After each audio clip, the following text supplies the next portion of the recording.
Assalamualaikum warahmatullahi wabarakatuh. Perkenalkan nama saya Arfi Tamat Faraji dengan NIM 110121303. Di sini saya ingin menjelaskan tentang materi alam dan manusia. Pada topik yang pertama adalah alam. Alam sendiri adalah sesuatu yang ada atau yang dianggap ada oleh manusia di dunia ini, selain Allah beserta zat dan sifatnya. Menurut Al-Ghazali, alam dapat dibedakan menjadi beberapa jenis. Di antaranya adalah alam gaib dan alam syahada.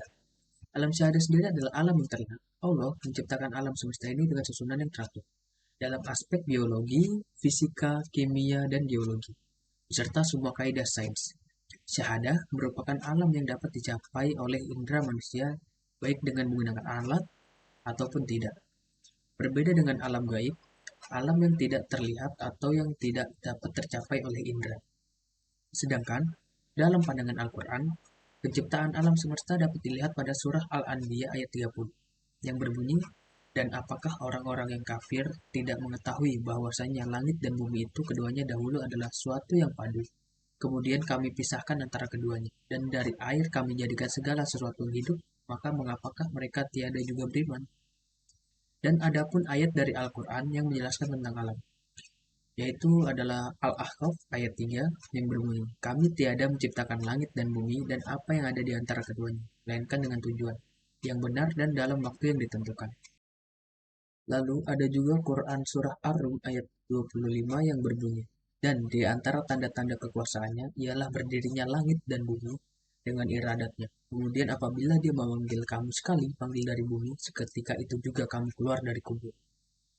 Setelah topik pembahasan yang pertama, kita akan masuk ke topik pembahasan yang kedua, yaitu manusia. Menurut Islam, manusia adalah makhluk yang paling sempurna, yang diciptakan untuk menjadi khalifah di bumi atau seorang pemimpin.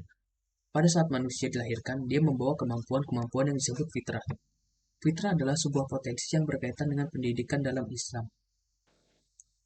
Dan adapun ayat di dalam Al-Quran yang menjelaskan tentang manusia. Di antaranya adalah Quran Surah Al-Insan ayat 2 yang berbunyi, sesungguhnya kami telah menciptakan manusia dari setetes mani yang bercampur, yang kami hendak mengujinya dengan perintah dan larangan. Karena itu kami jadikan dia mendengar dan melihat. Adapun juga Quran Surah Al-Qiyamah ayat 37-39 yang berbunyi, bukankah dia dahulu adalah nutfah dari air mani yang ditumpahkan ke dalam rahim, kemudian menjadi benda yang menggantung pada dinding rahim, lalu Allah menciptakannya dan menyempurnakannya, lalu Allah menjadikannya daripada sepasang pria dan wanita. Dan adapun juga sifat manusia dalam Al-Quran. Di antaranya adalah Quran Surah An-Nisa ayat 28 yang berbunyi, Allah hendak memberikan keringanan kepadamu dan manusia dijadikan bersifat lemah. Dan ada juga Quran Surah An-Nahl ayat 4 yang berbunyi, Dia telah menciptakan manusia dari mani, tiba-tiba ia menjadi pembantah yang nyata. Setelah ayat-ayat tersebut, kita akan masuk ke peta hidup. Peta hidup manusia ini ada 5. Yang pertama adalah alam roh, lalu ada alam rahim, lalu ada alam dunia, lalu ada alam barzah, dan alam mahsyar. Alam ruh sendiri dikisahkan bahwa Allah menciptakan ruh sebelum manusia terbentuk jasadnya.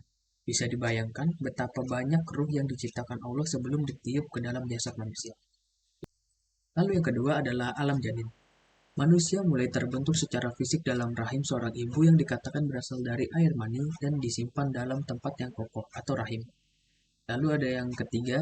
Yang ketiga ini adalah alam dunia. Setelah sekitar 9 bulan berada di dalam rahim seorang ibu, maka lahirlah manusia ke alam dunia dalam keadaan polos dan suci tanpa membawa apapun. Lalu yang keempat adalah alam kubur atau alam barzah. Barzah berarti sesuatu yang terletak di antara dua kondisi. Dalam konteks kehidupan manusia, maka alam barzah adalah antara alam dunia dan alam akhirat.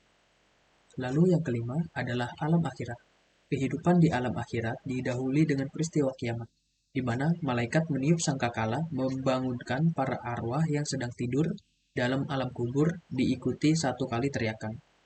Dan mungkin itu saja penjelasan yang bisa saya berikan, kurang lebihnya mohon maaf.